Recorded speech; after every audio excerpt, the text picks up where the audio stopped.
Okay, all right, everybody, can you hear us? Looks like that. Yes. I see heads nodding, that's great. Stacy, Eddie's muted. Eddie. Yes. Bob. Stacy's having a coffee. All right. I guess we're here. Fantastic. I'll call the meeting to order. And it's good to see you all. And before we get started, with everyone's okay on this, I'd just like to add a very quick item to the very end of the agenda. Just a quick update on the ECFR, kind of where we are in the process, couple of comments on that. So I don't think you can it'll. certainly add that to the agenda, or you can talk about it in quick order if that makes more sense. For you, whichever. Let's put it, if we can, just put it on the agenda right at the end. Yeah, that'd be great. That would be Maybe like number 7, right after. Number 7. Projects and planning. Yep, at 10 o'clock or whenever it. Thanks. Okay. All right. So without does anybody have comment on that question? Okay, great. So we have approval of the minutes from May 20th.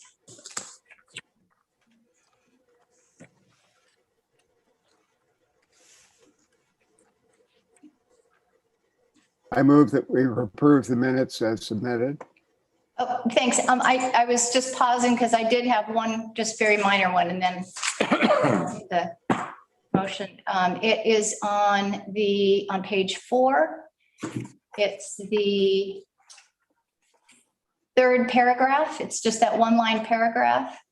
And the last part of that line where it says input on how that study could be conducted, I would just change the could to a should. I think my intent there was that it was more like they would Page have 4, paragraph 3.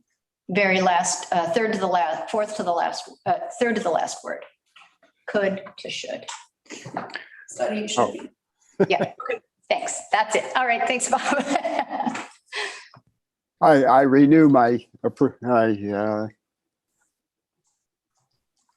my motion to approve the minutes. Great, This is Stacy, I second. thank you. Those in favor? Aye. Aye. Opposed? All right, so I'm working with the lag time there on Zoom. Okay, and we have minutes from May 27th. Any updates or changes there?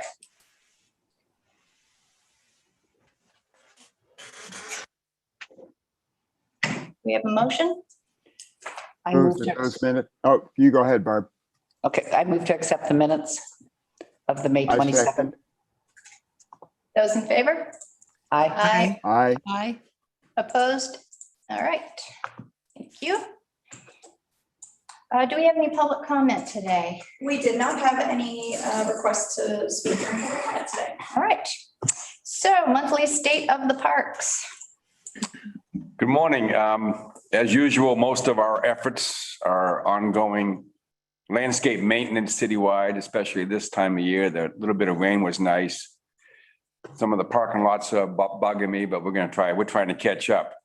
As far as what's exciting in the parks, the Thursday night concert series in the parks, in the main park at the bandstand starts tonight. The floating glass balls are playing. I don't know what time. On Saturday, the Tolovana Arts Colony is going to sponsor an Arts in the Park festival at Nakus. It's Sunday. Sunday, you're right. It's on Father's Day. I know it's Sunday. I said that wrong. Thanks, Barb. Sunday afternoon, 1 to 6, something like that, I think. We've installed the flower baskets for the season, 8 of those. Got some flowers planted down by the recycle center, a bunch of petunias in those pots, and got the water truck all hooked up. We're taking care of watering every morning. The wind screens have been put up on the Spruce Street tennis court. From my understanding, pickleball striping is imminent. Trevor has the details on that. He's not here today, but that's coming pretty quick, I think. The Sitka beach access new construction is underway. It's all been demoed, the old beach, the old stairs. It's going to be bulletproof and beautiful. And Justin's down there working on it now. Also at the Spruce Street tennis courts, we installed a new tennis net and new posts. So both courts have new nets and new posts. And I got the most heavy duty nets I could find this time. And last Tuesday, I had my second granddaughter was born. That's it. That's all I got. I'll answer questions. I'll elaborate. I was reviewing some old notes and I noticed a comment about increasing graffiti. Yeah. Does that continue to be a problem? Well, I don't know that it's increased in the last month. I think it's kind of, if anything, it's leveled off or gone down. I got some issues that haven't been fully taken care of yet, like on the basketball wall, but. Graffiti? No. It's just anecdotally, I don't know that it's. Yeah, it seems like I it's. think it seems like there's a couple of bad apples that have relaxed their efforts or moved on or something. It just seems like it's not as bad. Good. Bruce, did you have your hand up? Well, when Kirk was talking, he said that Buskers was playing today and didn't know what time, but it's 5 to 6:30. There's no intermission. Great. We're playing straight through. And is it every other Thursday, Bruce, for the summer or something like that, or? No, because they were able to book it up all the way. So let me see. Yeah, so it's actually every Thursday except for one. Is that what it June is? 24th to, well, actually then to July 1st. That's just a week. There seems to be just about a week. There might be some gaps in it, But mostly every week. mostly every week. Okay. And And it's I don't know, I don't remember when. it's good for me to know, but Yeah, I don't recall, but Coaster's gonna be starting in the next week or two also. I thought they were July 9th, Were they July 9th? Okay, but I could be wrong. And the buskers are always 5 to 6:30? yes. Cool. Everybody get that? Yep. Because I needed to. Coaster's going to start theirs July 9th. I That's- thought we were gonna do the same play every weekend, but it's gonna be. 60 minutes of Shakespeare every Thursday and Friday, right? No, well, I don't know. No, every Friday and Saturday. Every Friday and Saturday, but it's Shakespeare on Friday and then Mystery Theater on Saturday. Okay. So it sounds like after all these years, No, that's wonderful. bandstand was built sometime in the mid-90s, Yeah. Yeah, and it's going to have more use than it ever had before. Right, that's 3 days a week. yeah. really, I Plus Tolavana Arts Colony, I assume, is going to sponsor 2 or 3 concerts on think that's, Sundays. So you'd see Yeah. those weeks you'd see a Thursday, Friday, Saturday, Sunday. That's really cool. I better, shucks, I better start taking care of it better. it's exciting that we're gonna have some stuff going on this summer. All right. Thank you very much. Any comment or questions on parks from the online folks? Okay, thank you. We had some hazard tree removal applications. Any questions or comments on those applications? No. Okay. Heritage trees. I think I saw Jan's number up there. Is Jan with us? Yeah, that's it.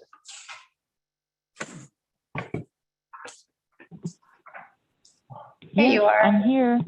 Hi, Jan. So we have some materials. Good morning. Thanks for being here.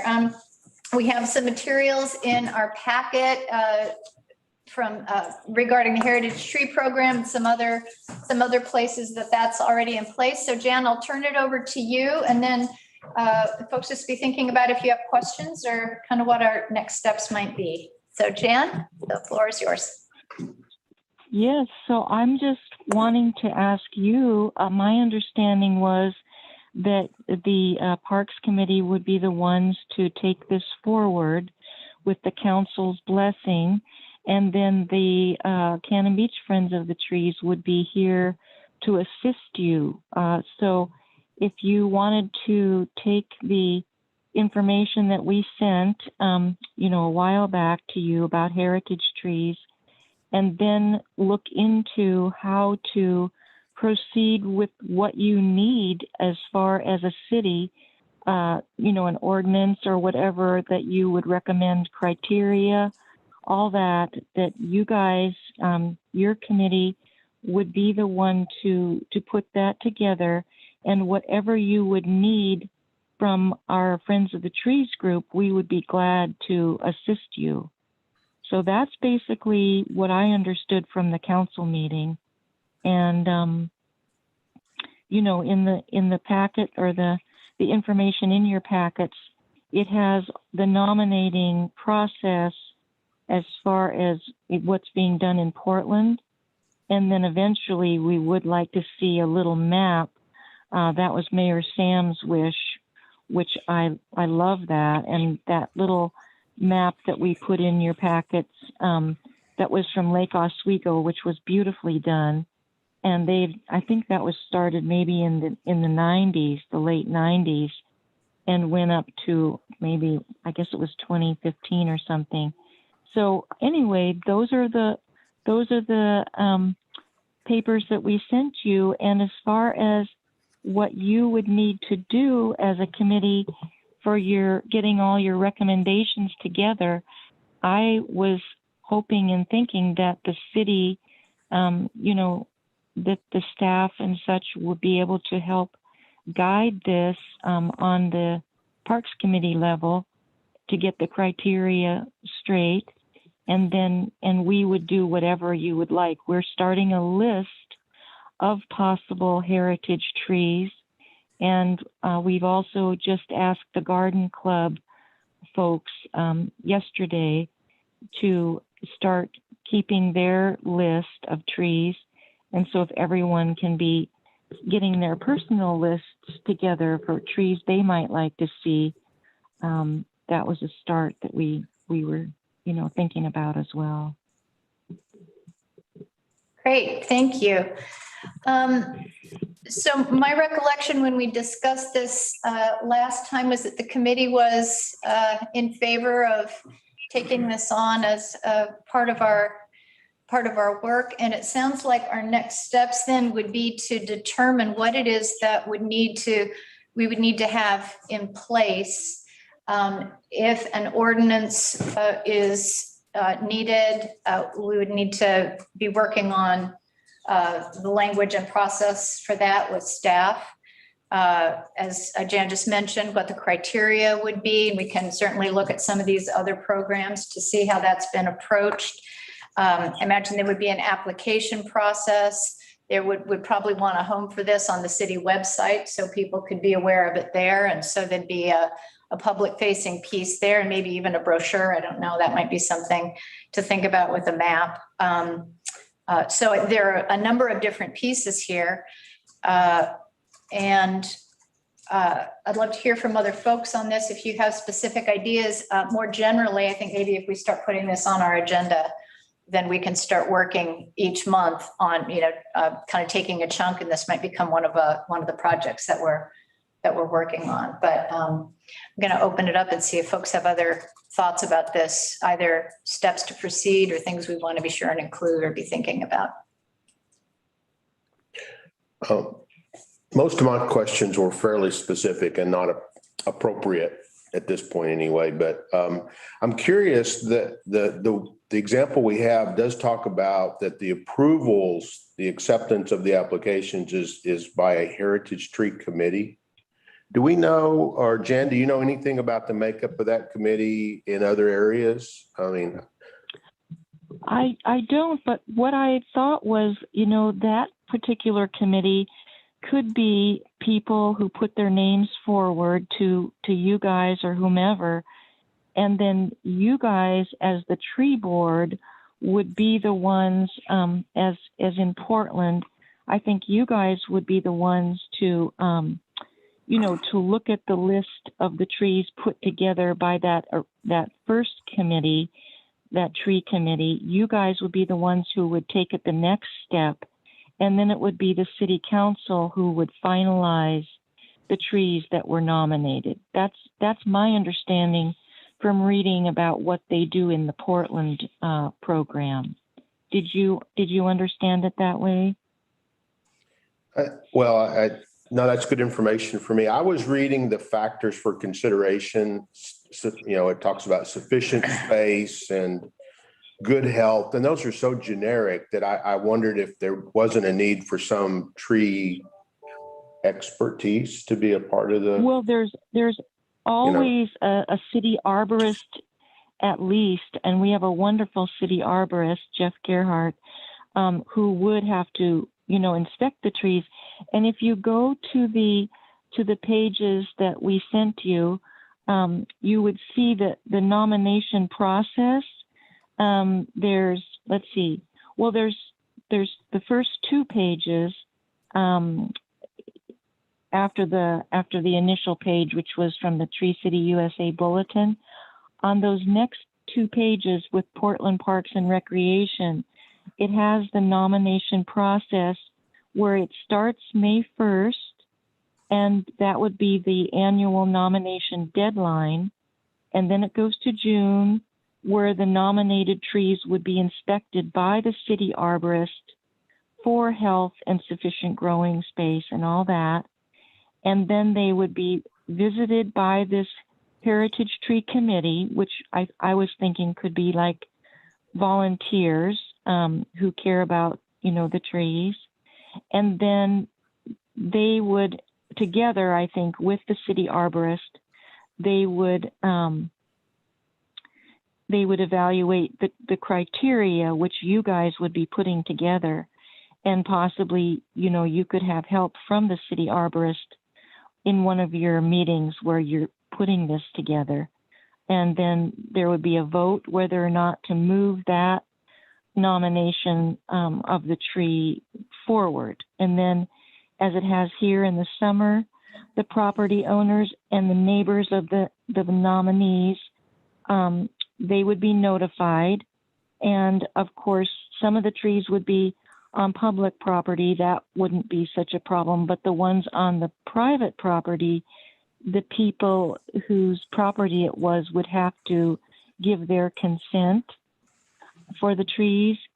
And then in the fall, the nominated trees would be presented to the Urban Forestry Commission or some such for review and approval. And then in the spring, those nominated trees would be presented to the City Council for review and approval. And then the City Council would provide the final designation along with their city ordinance. And then this particular program in Portland says that trees that are impressive but cannot meet the criteria, possibly because the owner would not consent or because they would be maybe in a backyard and not sufficiently visible, they could be at least designated as a tree of merit. Mm-hmm. And so I thought that was lovely, because I know there could be people who have a wonderful tree in their yard, but they may not want it to be, they may not want a lot of people coming by to look at their tree or something. I've heard that said from people, and I totally, totally respect that. So there may be a way to still recognize the tree, but it wouldn't possibly be on the heritage tree list. So they wouldn't maybe get as much, traffic. So as I'm looking at this list on it would be in our packet on page, it looks like 36, under the heritage tree nomination process. It's just right down at the bottom of the page. It sounds like, Jan, what you're describing is that Urban Forestry Commission, those 2 items there, that might be where the Parks Committee would play a role. So we would have nominations, they'd be inspected, there'd be the volunteer committee, the Heritage Tree group that would be reviewing those. And then possibly that Urban Forestry Commission would actually, the Parks Committee would take that role in terms of doing that second review and then sending them on to council. Yeah, yeah. Okay, great. Any other questions or comments at this point for this process? Well, I think just the size between Portland and Cannon Beach, that we don't need to make it as complicated as Portland has. I mean, the trees will be dead before we go the cycle. So I would suggest that we have the Friends of the Trees be the Heritage Tree Committee, and then we would take the Urban Forestry Commission, and that would be the Parks Committee. Yeah, I think that's a great idea. Other comments on that? Is it something that sounds like a good way to go? And then we are not needing to form another group? And the other question I have is, anybody talk to the city arborist? Because obviously that's going to take some time for the city arborist to be involved. I don't think he's been talked to yet. Okay. And certainly that time of his would have a price tag on it. Right. Yep. Okay. Is this something we need to vote on, do you think, in terms of having the Friends of the Trees be that initial review? Yes. Okay, yes. I am not overly familiar with the Friends of the Trees group, other than Jan. Yeah. How big of a group is it, and who else is involved? Do I need to know a little bit? Sure. About it? Jan, can you speak to that briefly? Yeah, and Or Barb, we can revisit that if you want to have some additional information, we can bring that in. I'm sorry, Jan, go ahead. do you want me to speak a little bit about it now or come back with that, or how would you like me to do it? If we'd like to vote on it today, I'd just like 1 minute.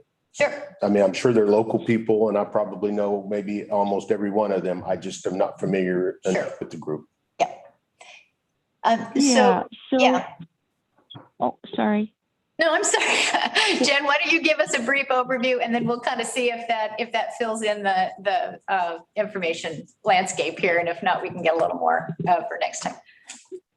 Yeah, so we've been together, gosh, it's been a few years now, probably 4 or 5 years, I would guess. It's gone kind of quickly.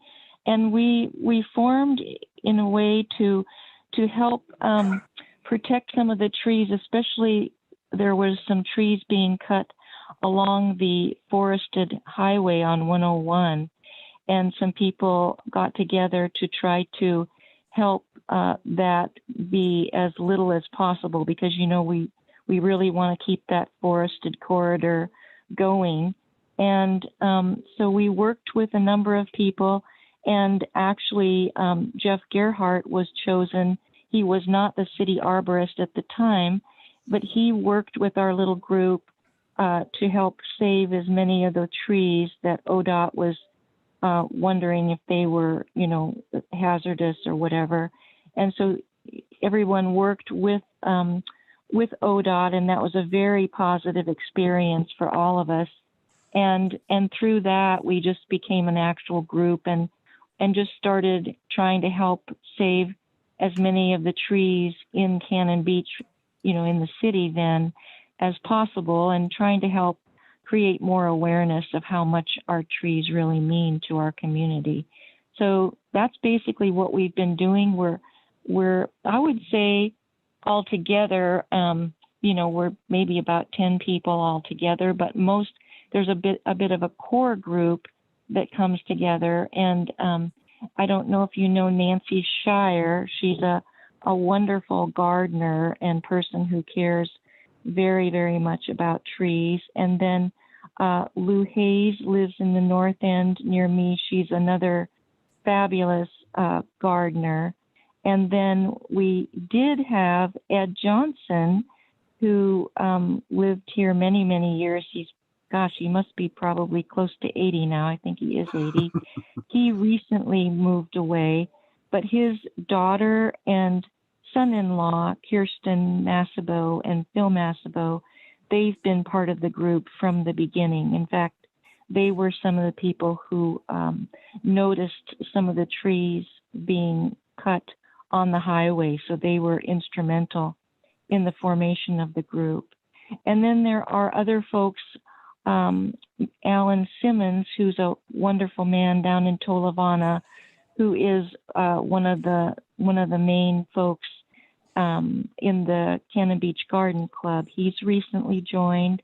And then we've got our spouses that help us when they're able to. And then there's people coming and going. There is a landscape gardener in the North End who comes sometimes, and his partner as well. So that's probably the main folks that are with us at the moment. And, then we have a larger group that we reach out to when we need them. So those are the main people, I would say, at the moment that are with us.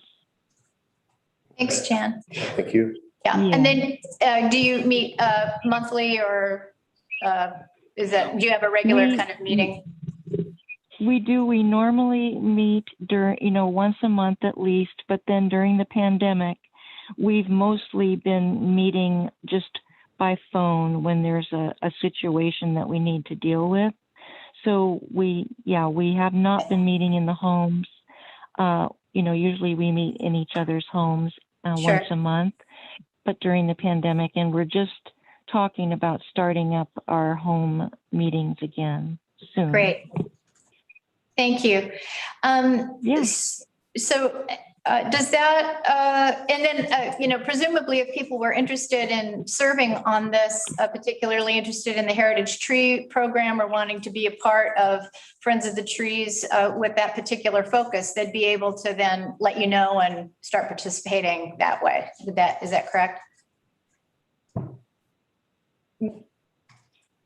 Jan, so if Sorry? folks were interested in this Heritage Tree Program and being part of this review committee, if we move forward with the Friends of the Trees serving that function, then presumably people could express that interest and participate in Friends of the Trees, letting you know that, that could be one of the things that's made known to the public, that's an opportunity for folks if they want to participate.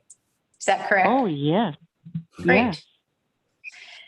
Okay, does that, That's fine for me. Thank you. And thank you, Jan. thanks. So Thank are we at a place we could vote on that just to move forward in terms of this kind of initial piece so that the Friends of the Trees group would function as that initial review committee? It's described here as the Heritage Tree Committee. Do we have a motion? So I move that we use the Friends of the Trees as the Heritage Tree Commission, and that we use the Parks Committee as the Urban Forestry Commission has outlined in the City of Portland's Heritage Tree Program application. I second that motion. Those in favor? Aye. Aye. Opposed? Thank you. That passes. And then, Can I ask one question? yes, absolutely. Jan, do you think we can beg, borrow, and steal the information on the Portland tree application? Have you had any communication with anyone from that organization? I personally have not. We just got this off, I guess it was off the website. Okay. And so, I don't know any legalities or what, but I wouldn't think there would be a problem of just kind of borrowing it. I think they would be honored, but I don't know how that works. That's what we Okay. did with our handbook for the farmer's market. We what? I mean, that's what we did with the farmer's market handbook. I don't even remember who we stole it from. Oh. We have a history of stealing stuff from. I know. I know. We could, I think when we get a little more down to the details of the process and the applications and what we want to, the materials that we'll need, we can revisit that. But thank you. And then Bruce, I just have a question in terms of the ordinance piece of this. Would that need to be the first element that would get established? Or do we need an ordinance for this? I think that it would be good to have an ordinance so that there's something official behind what we're doing. Okay, So so that might be the first thing we take up in our discussions as we're putting this on the agenda going forward. Talk more about the details. Thank you. All right, thank you so much. Thanks, Jan. Thanks, everybody. Yeah. And we'll, Thank you. this will be an ongoing part of our conversation. Okay, community grants. So thanks to everybody for getting your numbers in, and this is our opportunity to consider this, ask questions, and if everyone's in agreement, we can move forward in sending these averages to council. I just had one thing that I made a tick next to, and that is the Cannon Beach Academy. They were asking for, within this framework, a large fraction of the money that was available. But on the other hand, they had quotes for the work that needs to be done there. And I sort of took a squint at that, but I said, I think it's something that needs to be done.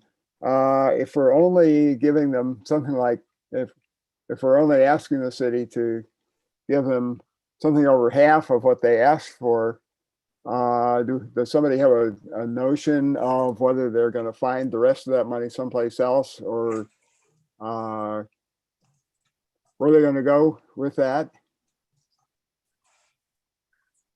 I think that this is their work on these fences and shoring things up so they won't fall down again and so forth. If the city is going to continue to support this, I think that that's a separate question, but it's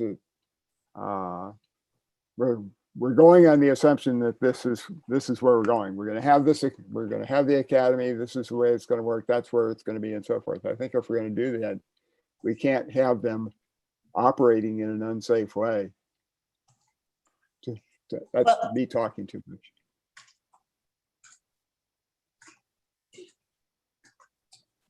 I don't know who we would take the money away from. Yeah. So I think, I don't know, I couldn't speak. I don't know that we could speak to potential other funding sources for the organizations. I think the organizations put in a request. I don't know if they have, I think many probably also have additional funding sources, and it's a question of putting those pieces together for any given project. And I think everyone that applies for the grants, nobody gets exactly what they want. So everybody has to have a plan B. Yeah. With funding options. And I think if that question needed to be asked, it should have been asked during the presentations that we had with the organizations. There we go. Yeah, that's a good point. I think I raised a lot of the questions that were raised, and I should have raised that one too. I just heard something, first of all, Bruce St. Dennis for the record. I heard something about safety or something at the school.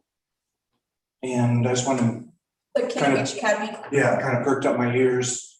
If there is an unsafe situation, we want to know about it. So was there something mentioned in the presentation? It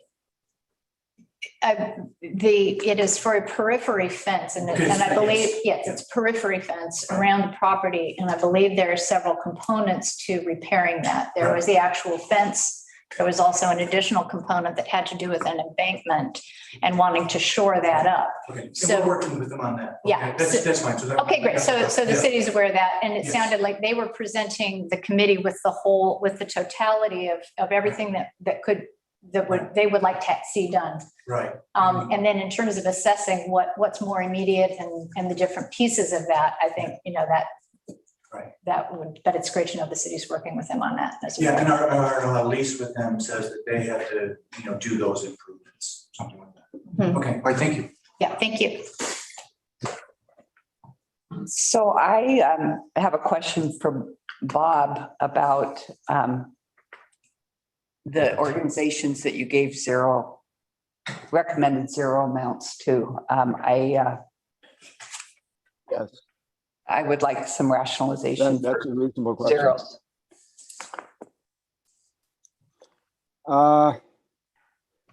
With the Cannon Beach Arts Association, I think that's a good organization. It's a value to the community, but I think I wasn't impressed with what they were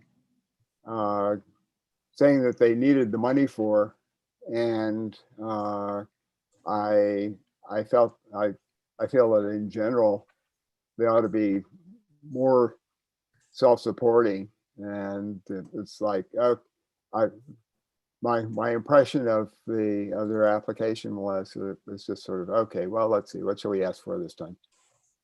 I looked first at the organizations that asked for the most money and said, okay, what's going on here? Why they're asking for a large fraction of what's available?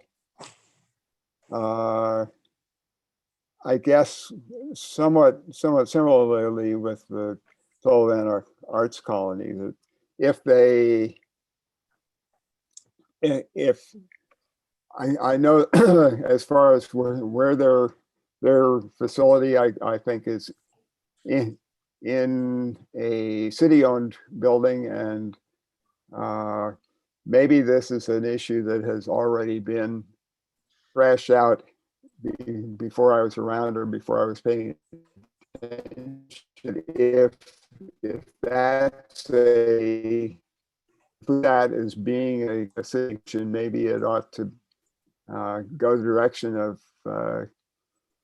HRAP and become a line, or maybe the library become a line item instead of being in this budget. And what else? Oh, Sunset Parks and Recreation. I was involved in the movement. That's too strong a word. In the move a number of years ago, not too long after we got here,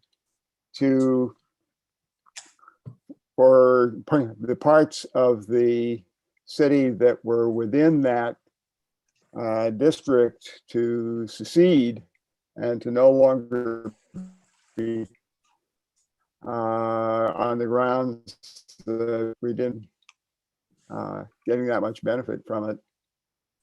And that's sort of my feeling now, that it's not, that doesn't really have that much benefit for people of Cannon Beach. It's more a seaside function.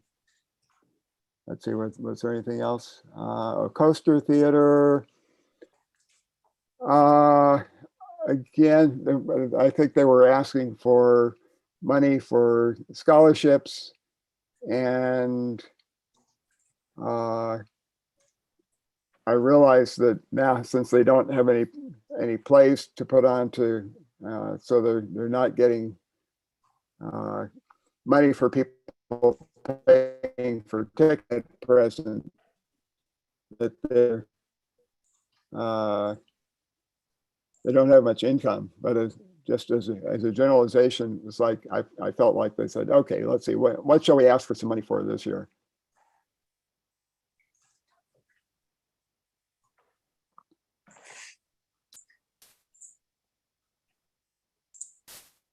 I think that's all other ones. Yeah. Yeah, you spoke to You're each of them. Further comment or question about that? I think, thanks for speaking to that.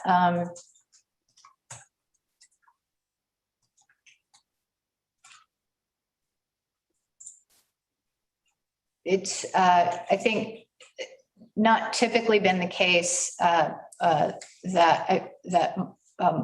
multiple organizations have received zero allocations. So I think that's a little bit new of a feature. So I appreciate you speaking to that. And I think, I don't know if there's more discussion about this, if there's anything we want to say specific to in the future on this. Well, I would hope that in the future, if you have concerns like that are so strong that you give zero to an organization, that you really question them during the interview process. And I don't feel like. I think you're right. I take your point. Yes. Because I personally feel Yeah, terrible. I'm afraid I have to confess that this was seeming like, if I did that it was going to seem much more like a direct attack, and maybe that's what it should. If I'd been honest about it, I would have done that rather than feeling like, okay, well, I'll just do this more quietly. But thank you. Yes. So is this something that, I mean, this hasn't come up before, at least in my tenure here, in terms of, I don't know if there is a question about revisiting this or moving forward with perhaps a little more discussion on the front end next time. But I want to just check in with folks. Is there any other comment or question about moving forward with the recommendations as we have them now, or is this something we want to revisit? And I know we have a timeline here that's pretty tight. We typically send these to council in July. We want to be able to get the money out in a timely way to the organizations this year. Considerations on that. Well, since this is the first time I've been through it, I just wanted to make a comment that I thought all of the applicants were valid.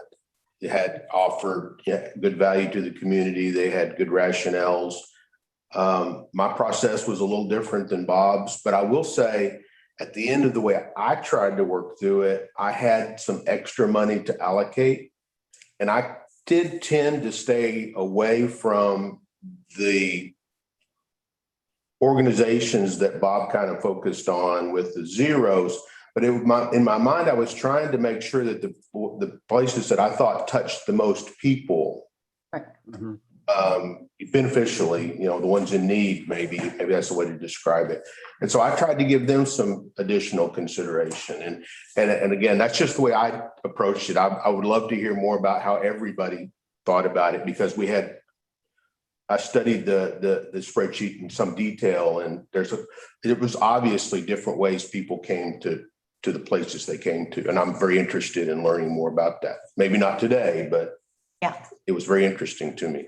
And that might be a really useful discussion for us to have when we're not in the timeline of grants, but more generally as a committee, because this really has been left to committee members to do their best analysis and consideration, and with the presentations as we all have. But I think that would be a useful discussion to have, just so that we're hearing from each other on that. Yeah, it would have been helpful to me personally to know a little bit more about how the committee as a group felt about it. And I think there are different, individual approaches this year in particular. I mean, every year the work that these groups do is of great value, and the need is great, and the city's generosity is considerable, but the numbers don't match up. So there are these decisions to be made. So I think that's part of what goes into the consideration, looking at past awards, and then thinking about it. For our purposes, are we good moving forward with the averages as they are now? Or do we need to have further consideration of this? Anybody on the committee have additional questions or thoughts about that? From my point of view, this is, oh, excuse me. Wait. Oh, yeah. From my point of view, that being like Les the first time, I felt like I needed to learn about every organization.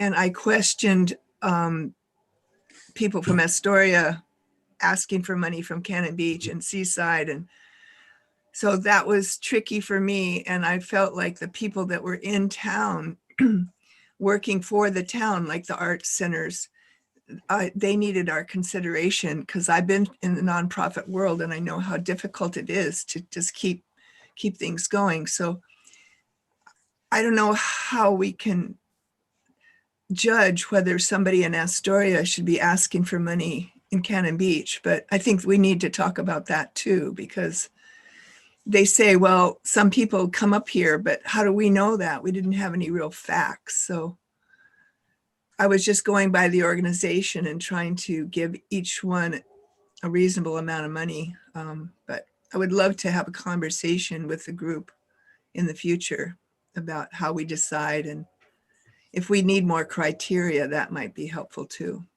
Yeah, I think the application asks that they speak to or identify ways that it will benefit Cannon Beach or who is benefited, but we might ask for a little bit more detail in that specific to the requests they're making. But I think a broader conversation about the process and that sounds like that would be a welcome addition. And maybe we can do that October, November-ish, kind of seeing how the agendas look and how our workload looks, but maybe having that conversation a little in advance of when we're getting the applications. I know the first part of the year is usually a little bit heavier with tasks with 12 days and budgets and that kind of thing. So maybe end of the year might be a good time to do that. And just to play devil's advocate and throw something else into your discussion, a couple of you, when sending your questions to me for me to send ahead of time to the different organizations, did point out that there were at least 2 applications that were incomplete, that didn't have all of the pieces that were requested by the application process. And to my recollection, those were not addressed when they actually did their presentations in person. So that's another aspect of your discussion. Yeah, thanks, Kelsey. And I've been on this committee and gone through this process a lot. And I think some of the difficulties we're having this year is just the conditions that we're meeting in. And because we would have talked as a committee in person about the questions about some of the missing things in the applications. Right. And the nonprofits are also struggling with how they're operating. So I think we need to keep that in mind, that this process, it's a lot better than it was last year because we had the chance to interview people. We didn't last year, but it's not the ideal situation that we have been in the past. Yeah, I think that's a great point. And as with many things in this past year, the changed circumstances sort of bring to light issues we might want to follow up on or ways we might want to do things differently. And so I think that's the case here also, but also really to take this year as an anomaly and just in terms of process for a lot of folks. So, okay, great. Well then, do we have a motion about accepting the averages as listed here? Is it something we can move forward on? I move that we accept the averages as presented in our packet and recommend those to the city council. I would second that. Those in favor? Aye. Aye. Aye. Opposed? All right, thank you. Okay. So annual projects and planning. I don't think we're going to get to a high level of detail here, but as we're now moving on into the rest of the year and the CFR update is in its next phase of review. This is something I've kind of stuck a pin in a couple of times. So we may or may not want to use this circle chart, but it was the way that I could visualize for myself thank you so much. Thanks. Oh, I printed one for myself, so if folks need this. And what Kelsey's passing out here is just our projects list. It was in our packet from, was that March? It was March packet. It is simply the list of projects that the committee identified, and I kind of collated that in terms of the rank order. Thanks. Yeah, the rank order that we had and the different projects. So you'll recognize that. You can find it in your March packet. I don't think we're going to drill down to this level of detail today. So I think we can stick with the wheel here for the purposes of the discussion today. This was the way that I could, so that green wheel chart is the way that I could visualize. We have obviously things that happen every year. They happen on a kind of a cyclical, in a cyclical way. And then we also have things that change and additional things that we can add in. But if we think about this, the intention with this was twofold. The first was to think about our projects and the cycle of planning in an annual way, and also broken down by quarters. Some of or many of our projects are also, need to be considered in terms of budget for the city. And so the intention here was to just give a visual of that. The second part of that, and this certainly could be amended, this was just my first pass. The second part of this was, I've been thinking a lot about how we might share the ongoing kind of shepherding of different projects among the committee members, and to have a process for doing that. One of the things in the first ECFR review, I think we got periodic updates about different projects that were underway in the ECFR, or things that were moving forward or paused for various reasons. But I think it would be really helpful if, particularly with the plan update, we can have a systematic way of moving through. We can get regular updates, and that the committee share that so that we might assign or people could indicate an interest in one or two areas in terms of projects, and they would be the point person to report on progress, to let us know if there are issues coming up, to coordinate as we move through the year. So that was the purpose of this.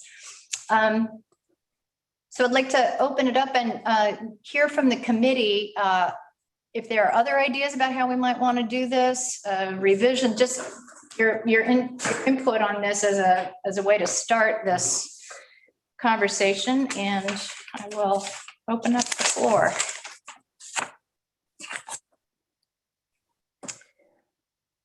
And again, I think that specific projects here, I'm going to invite us to not focus so much on that specific piece, but really on the process first, and then we can apply the process to the specifics when we get to that. That probably won't be today.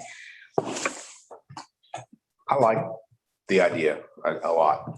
I've been looking for a way to understand who was paying attention to each of the things that the committees talked about doing. Right. And I think this is great. I suppose we need to be careful not to have too many people individually on anyone to avoid the quorum problem, but I love this. I do too. I like this, especially like how it's all laid out. Yeah. I know that there have been years in the past where I'll think, 12 days, it just helps me to see it. And in October, I can see that's coming. I kind of know. Other comments or input? I'm going to take off because I'm more interested in the specifics, so I'll be in touch next time, but I don't think you need me anymore. Thank you. Thanks so much. We'll keep it posted. Thanks, Grandpa.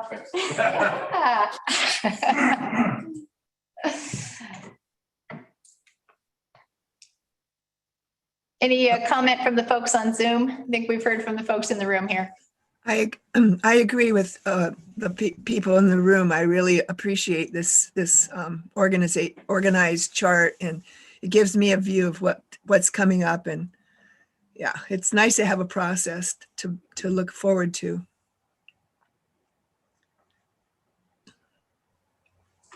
Hi, this is Stacy. I agree. I think it'll be really nice moving forward to see what's coming up.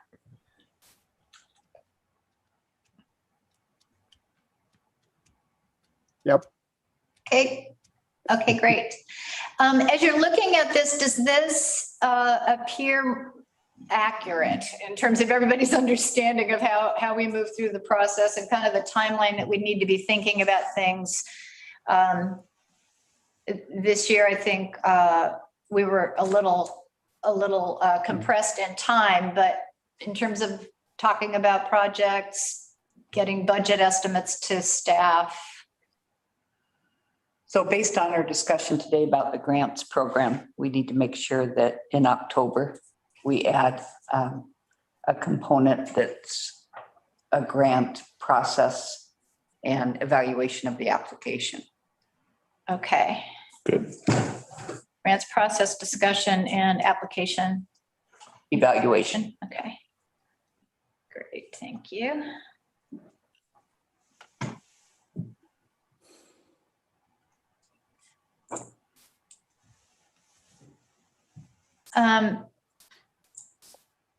And of course, this can be, revised and amended if the flow seems to work differently. I included a kind of just a status report here. Now, in the past, we've given the council periodic updates. Those haven't been on a particular schedule, but that's something we could establish. We could say, depending on how quickly projects are moving forward, we may want to do that quarterly, or we may want to do that twice a year, but that's something to consider. And those are typically pretty informal, but it's just letting the council know this is what's underway in the ECFR. This is what we're looking at otherwise with the committee. Just from a staff standpoint. Yes. I'm wondering if it might be wise to bump around the circle. Yes. your budget process.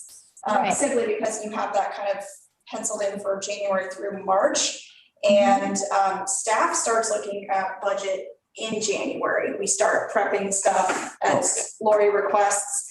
And so I think if you're trying to make sure you're not in a rush, you might move the budget months around the wheel a little bit to the left towards the November, December. Especially when you're looking at, you might need to get quotes for things or an estimate for something. That's helpful. So maybe we want a little more front end in terms of what's now in January, the proposal discussions. Maybe we start those in November. And then again, we don't have to decide everything in 1 month, but if we start that process in November, December, and then as we're honing in on different projects, we can also start requesting some budget, just estimates.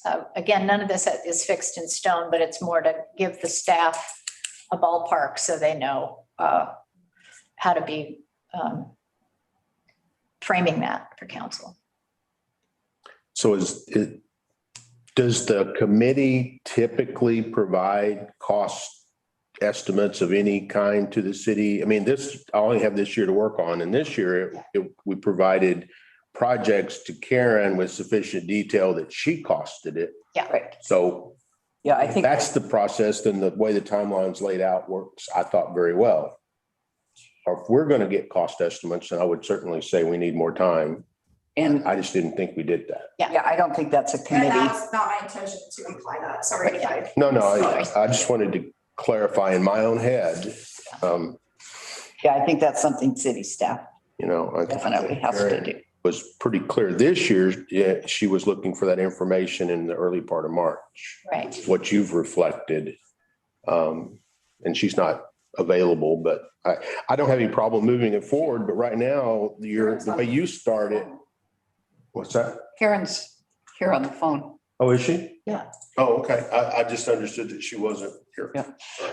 And I think we could maybe not getting as definite as proposals and estimates, and that is my understanding also that staff is in a position to do that, get those estimates, not us. But we could, because, we don't always get to the level of detail that we might want to in any given meeting, maybe, we're in November where we have year-end review, evaluating projects. And I think that might be a good time to start talking about, okay, we want to carry this one forward. We got this far on this. What are we going to need for next year?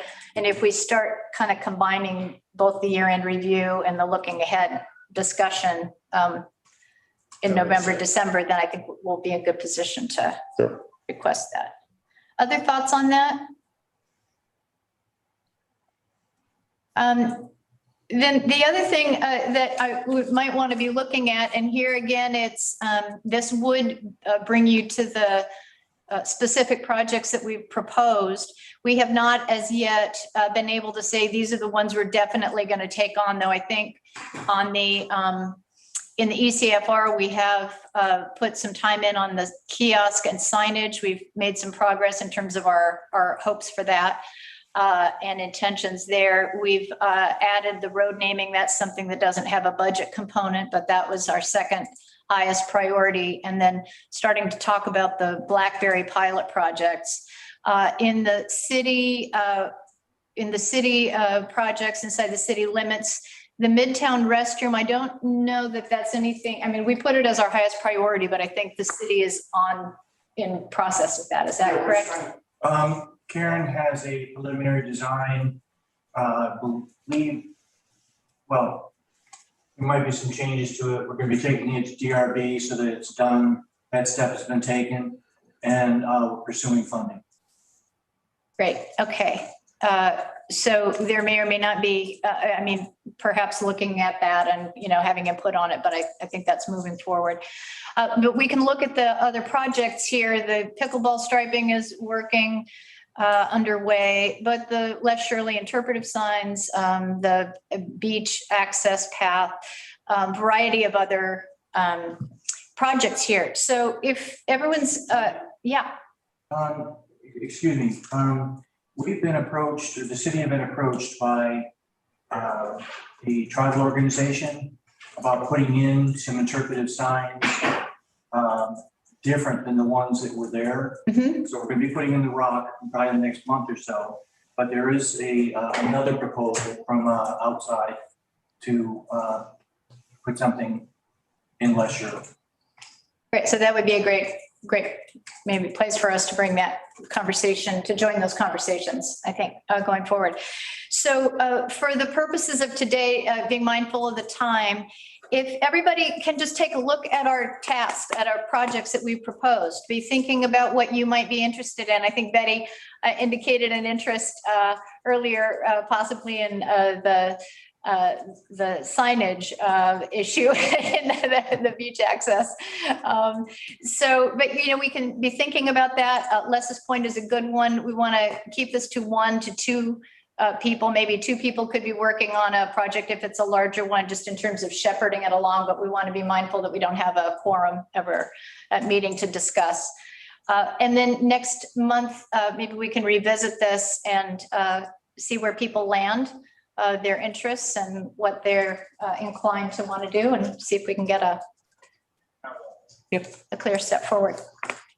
I will put in, I'd like dibs on being involved in the things involved in Les Shirley, partly because that's close to where I live. Also, the other day I was looking at one of those signs and saying, man, this needs to be either cleaned or replaced or something. And so and anyway, I would like to be involved with that, with those.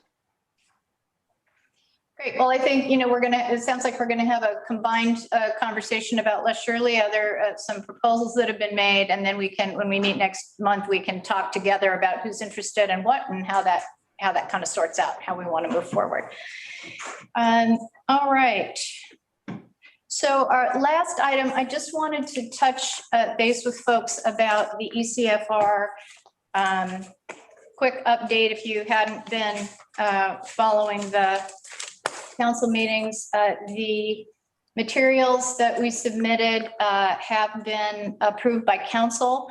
The next step is that they go to OWEB. I've provided, there was a little clerical numbering glitch on one of the documents, so I updated that and then provided staff with corrected PDF for OWEB's review. That is the next step. I want to, actually, before we get to that, I just wanted to say I was up at the ECFR yesterday and there was a conversation earlier about cigarette butts being seen up there. And I noticed there were a couple of pink signs that said, please respect the ECFR and no smoking. And that wasn't something that we had had a chance to talk about. I think we can talk about, we had said we wanted to talk about that when we look at signage, see what we want to include. I didn't know, was that something staff went ahead and put That up? was something I believe that Lolly Champion brought up at the at a council meeting. And then there was a question, could we put in some signs? And while it's not a place we can say, I guess just the courts or something like that, or there no smoking, but we did put something up and it was probably more, it was before the rains. So, but if there were people smoking up there at this time of year, it was not a good idea. So we just put signs up. And those are a temporary, quick laminated sign. So the city put them up. Yes. Okay. We know that you guys have Perfect. been having larger ongoing conversations about the ECFR signage. So this was a way to address the immediate problem in the interim while still letting you guys have your larger discussion about what goes on those kiosks. Okay. So I appreciated the attention to that and I figured it was staff, but just, yeah. That is something that we'll bring up as a committee to talk about what we want to include in the signage language up there. I also just more generally wanted to thank the staff because I know you have all had an extra load this year in terms of getting the meetings, you know, to happen via Zoom and having all of that extra technical load. I think we're kind of returning a little bit more to regular order with people and we have a hybrid here for a while. So having said that, the ECFR update is now going to OWEB, but the process isn't over. So the process will be complete when OWEB makes their comments. They may have revisions. They may have requests that we consider in our final document. And I think just as a group, it's important as a committee, we understand that there may be those comments and that they should come back to the committee from OWEB, that we would receive any input from OWEB on our work product. And then we would incorporate that. I believe then after we finalized what we understood those revisions to be, they would then need to be brought to council again, potentially, if they were significant. It might just be incorporating comments. But my main point here is just that we may have a couple more steps to finalize our work product here for the city, and that it's going to involve whatever OWEB has to say about that. That those comments and that communication should come to the committee as part of our work product, and then we can work with that. And then when we get to the point of finalizing those documents, we'll produce our final version to bring to staff so they can incorporate that into the city's information. Jillian, I think we need to talk to council about that. Yeah. Because once it's submitted by council, you know, it's the, official document, and the discussion should be going back and forth between council and OWEB. Now, council may decide to have you folks, involved in that process, but usually when you're dealing with an organization like OWEB, it's not a negotiation, it's, it's a requirement. Yes. And so that's something that, council would normally be the ones that would be responding to that. Sure. So I don't know if there was we hadn't talked about it, but whether or not anything in the discussions with OWEB, if it should come back to council or to the Parks Committee. Sure, understood. Yeah, I understand that communication may be directly with council at at that level. I was just speaking in terms of our work may not be complete because there may be revisions that OWEB requests, and that this ECFR plan update really is the work product of the committee over several years. Yeah, Bart, yeah. So Bruce, would it be appropriate to ask the council? Yes. Okay, I would like that to happen. Yeah, no, and I understand that, but I just want to, there had been no discussion about Right. what's going to happen after. Right. And so Right. just find out. Yeah, that's, So you'll put it on an agenda, a city council agenda? I think that the best, yeah, I can put it on as a, and just do as a staff report and I'll run it by you folks before I put it in the agenda. thank you. I'd appreciate that. That'd be great. Yeah, and then also it'd be really helpful if the committee could get CC'd on communication with OWEB about the ECFR plan update. It'd be helpful for us to have a heads up, I think, if they have comments or information that they may have in mind about that update, that we also know about that, as this is the work that we've been doing. And that'd be great to get some clarification. This is our first 5-year update. So I think being clear about kind of how those final elements get incorporated into the document. And then, my sense is that would be a final completion that the committee would make, and then, based on the recommendations and understanding with council. So any questions or comment on that? But I just wanted everybody to know that we're a big step closer, but it isn't quite done. We may have a bit more coming. Okay, great. Well, again, I just want to thank everybody for their hard work and all of the I guess flexibility that everyone has shown. I feel like we're approaching something a little bit more like our regular order and having the ability to be here in person. And it's really nice to see people's smiling faces and to be in discussion together. So thanks for that. And Can I mention one thing? yeah, We're going absolutely. to continue to record the meetings. Okay, It's much better than minutes and all that. So the record will still be the same as what we've had in the past. Great. During Zoom time. yeah, great. And then I assume people will still have the option, like the public comment and folks, if they need to come in by Zoom, we can do a hybrid. Absolutely. Yeah. But even if nobody's on Zoom, it seems to work for us to be able to record and have the video and all that. Yeah, the audio recording quality for going back to listen to sections to make sure I've got the minutes right is leagues better than the old Oh, recordings. great. That's great. Okay, good. Well, thanks. And thanks for that clarification. And we'll just look for as I say, it's our first time through this, so we'll understand better how those final steps happen. Is there anything for good of the order? I had a question, if you don't mind me. Well, first, I brought a copy. So you've probably seen some of the no fireworks signs that were put together. I brought one, if anybody wants to look at it. Generally, they've already been distributed to private people who want one.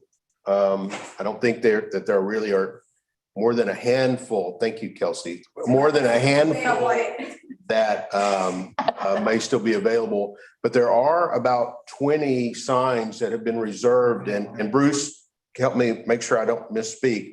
We have the permission from the city to post those just over the 4th of July weekend on certain parks and other city right-of-way areas. And you're aware of that, right? Yes. And the decision is based on, we are advertising and letting people know about a city ordinance. Right. And so we're not saying that if anybody wants to go ahead and post signs, you can do it any place at any time. This is specifically to notify folks about the ordinance, one-time deal. Right. And we understand, that's exactly the way we understand it. So my wife will actually put them out on, I don't know, remember whether it's Friday or. I believe it's July 2nd. Yeah, and then be responsible for recollecting them again. And so that's just another piece of the fireworks initiative. So I want to make sure everybody knew that was going on. And then we had a question, and this, I don't know who to really, anyway, this is just an open question. There is a bulletin board by the bus stop at Midtown. Some of the documents date back to 2015. It doesn't look like it's being updated, and I don't even know who owns it. It's the city, I believe. It's the city's bulletin. I have no idea. Yeah, well, there's a bulletin board there, and some of the information is dated, maybe to the point that it's not even valid or relevant anymore. But like I said, we just wanted to bring it up to somebody's attention that there's a bulletin board that seems misplaced. Right. Well, and if it is something that, is, that it's just an opportunity for more information to get out or something else to be updated, regularly, if that's something that's under the, yeah, that's great to know. Related to the fireworks, I just had a question, about,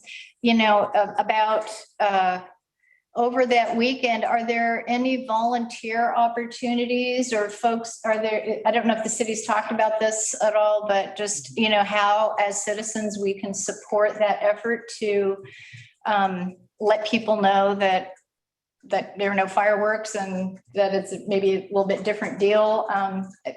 Bruce, I don't know if you can speak to that, but. We are trying to make sure that we don't have that happen. Oh, okay. Because what happens is fireworks and alcohol tend to get mixed. And so we've got extra, officers will be on. We have members of the CERT team that will be spotting and then conversing, but that would be maybe 10 people, but we don't want 60 people to be calling Jason that night. Got it. So I had it covered. Okay, that's great. And if citizens are aware of something, will there be kind of a clear path to, how the city would like that communication to happen? So folks know, or do they just typically call? Well, I think we're going to have enough people out that we're going to know what's happening. Okay. And so we would prefer that dispatch doesn't get overrun, that, and another thing too, like if I see something down at Chatham Beach, by the time I call it and somebody gets out there, it's not happening anymore. So we're kind of chasing things that are already done. So we're going to have folks that are out there that can see it, deal directly with an officer. So I don't know how effective it would be if people are calling dispatch to say that they saw somebody setting off fireworks. Okay, yeah, the time lag's an issue. So I appreciate that. So there's going to be an increased number of eyes out there looking and Yes. attending to that. Right. Because that is one of the frustrations on the 4th is hearing the cannon go off and not being able to tell where it was exactly coming from. Yeah. Yeah. All right, great. Thank you. Anything else? The Oh, people who will be out there will not confront anybody. sure. That's what we want to avoid. Yeah. Okay, great. And the signs are a great addition to get the word out ahead of time. So thank you.